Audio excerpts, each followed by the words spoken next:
পদক্ষেপ দরকার, কারণ আমাদের এই রাজ্যের মধ্যে এত অরাজকতা হচ্ছে, পিসিমণি জানি না আমাদের কি করবে, কি আমাদের ভবিষ্যৎ কিছু জানি না। আমরা দিশেহারা, আমরা না চাকরি আছে না শিক্ষা আছে, আমাদের ছেলে মেয়েদের আমরা কোথায় নিয়ে যাবো সেটাই আমরা ভাবতে পারছি না।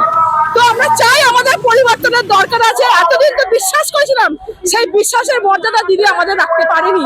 মাননীয় বিভিন্ন ভাবে আমাদের ঠক প্রতারণা করে যাচ্ছে, আমাদের প্রতারণা করে যাচ্ছে। 1,000 টাকা দিয়ে কি হবে? সংসার চলে যাবে?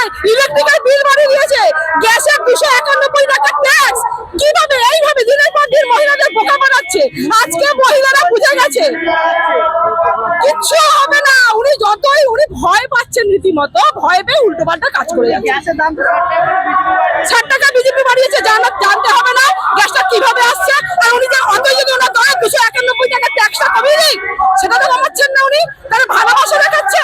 আজকে মদের দাম, মদের জায়গায় টাকা তুলে নিচ্ছে, ঘরের বউদের 1,500 টাকা করে দিচ্ছে, আর এদিকে 1,000 টাকা বউকে মেরে ধরে নিয়ে মদ খেয়েছে, তাহলে তো ওনার টাকা ওনার ঘরেই